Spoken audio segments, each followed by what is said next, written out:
આજે આપણે એક એવા ગહન વિષય પર વાત કરવાના છીએ જેનું નામ છે બ્રહ્મચર્ય. આ ફક્ત એક શબ્દ નથી, પણ જીવનનો સાર અને સાચી આત્મશક્તિ સુધી પહોંચવાનો માર્ગ છે. ચાલો આપણી અંદર રહેલી આ શક્તિને જરા નજીકથી સમજીએ. ચાલો એક સવાલથી શરૂઆત કરીએ. શું એવું બની શકે કે કોઈ વ્યક્તિની સૌથી મોટી તાકાત એની અંદર જ છુપાયેલી હોય અને એ પણ જાણ બહાર એ રોજ વેડફાઈ રહી હોય? તો આનો જવાબ ક્યાં છુપાયેલો છે? જવાબ બહુ સરળ છે. એ રહેલો છે આપણી પોતાની જીવન ઊર્જાને સમજવામાં અને એના પર કાબૂ મેળવવામાં. એ જ આ છુપાયેલી શક્તિને ખોલવાની ચાવી છે. તો સવાલ એ થાય કે આ જીવન ઊર્જા છે શું? પ્રાચીન જ્ઞાન એના વિશે શું કહે છે? ચાલો આપણા પહેલા મુખ્ય મુદ્દાને સમજીએ: જીવનનો સાર.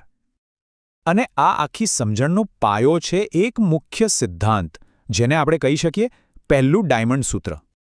અને આ સૂત્ર કહે છે, વીર્ય જ જીવનનો સાર છે. તેનું સંરક્ષણ શારીરિક અને આત્મિક શક્તિનો પાયો છે.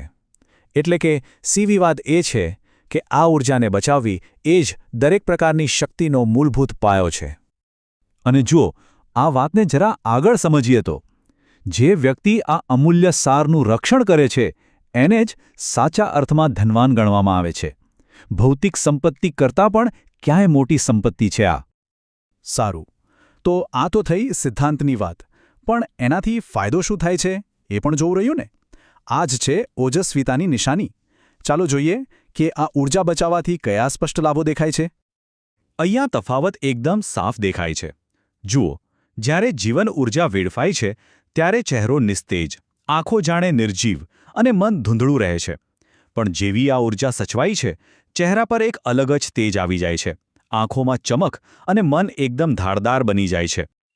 પણ યાદ રાખજો, આ કોઈ ઉપર છલ્લો ફેરફાર નથી. આ તો છેક અંદરથી આપણા આખા તંત્રમાં થતું એક પુનરુત્થાન છે. આ બચાવેલી ઊર્જા શરીરના દરેક કોષને જાણે નવી જિંદગી આપે છે. શરીરમાં આવેલી આ નવી ઊર્જા આપણને એક બહુ જ મહત્વના જોડાણ તરફ લઈ જાય છે. એ જોડાણ છે શારીરિક ઊર્જા અને આપણી માનસિક શક્તિ વચ્ચેનું, એટલે કે ઈચ્છાશક્તિનો સ્ત્રોત.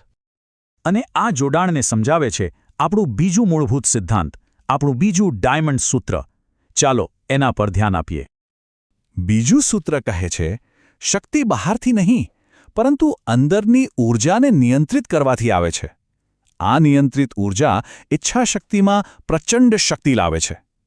સાચી તાકાત કોઈ બહારની વસ્તુથી નથી મળતી, એ તો અંદરની ઊર્જાને કાબૂમાં કરવાથી જ આવે છે. તો સવાલ એ છે કે આ થાય કઈ રીતે? બહુ સરળ છે. ફક્ત 3 પગલાં. પહેલું, જીવન ઊર્જાનું સંરક્ષણ કરો. બીજું, એ ભેગી થયેલી ઊર્જાને ઉપરની તરફ, ઉચ્ચ કેન્દ્રો તરફ વાળો. અને ત્રીજું, આ પ્રક્રિયા તમારી ઈચ્છાશક્તિને જબરદસ્ત બળ આપશે. ઓકે, તો ઈચ્છાશક્તિ મજબૂત થઈ ગઈ, પણ એનો ફાયદો શું? એનો સૌથી મોટો ફાયદો છે પોતાની આદતો પર વિજય મેળવવો. ચાલો જોઈએ કે આ શક્તિથી કેવી રીતે આત્મનિપુણતા મેળવી શકાય. જ્યારે આ શક્તિ ભેગી થાય છે ત્યારે ખરાબ આદતો, ઇન્દ્રિયોની અતૃપ્ત લાલસા, નકારાત્મક વિચારસરણી અને આળસ જેવી બધી જ બાબતો પર કાબૂ મેળવવો એકદમ સહેલો બની જાય છે. અને સાચું કહું તો આ જ છે જીવનમાં સાચી અને લાંબા સમય સુધી ટકી રહે એવી સફળતા મેળવવાનો રસ્તો. આત્મનિયંત્રણ એ જ અંતિમ ચાવી છે. તો આ જે આખી વાત આપણે કરી એને એક શબ્દમાં કહીએ તો એ છે બ્રહ્મચર્ય. અને એની આધુનિક વ્યાખ્યા શું છે? આત્મનિયંત્રણનું સિદ્ધાંત અને શારીરિક, માનસિક અને આધ્યાત્મિક શક્તિના શિખર પર પહોંચવા માટે જીવન ઊર્જાનું વ્યૂહાત્મક રીતે સંરક્ષણ કરવું. અને હા, આ બધું જ જ્ઞાન આપણને મળે છે યુગ ઋષિ પંડિત શ્રીરામ શર્મા આચાર્યજીના અદ્ભુત પુસ્તક માનવીય વિદ્યુત કે ચમત્કારમાંથી. તો છેલ્લે બસ એક સવાલ: જો આ આંતરિક ઊર્જા જ ખરેખર બધી શક્તિનો પાયો હોય તો જરા વિચારો, એના પર સંપૂર્ણ કાબૂ મેળવીને શું શું સિદ્ધ નથી કરી શકાતું? આના પર જરૂરથી વિચાર કરજો.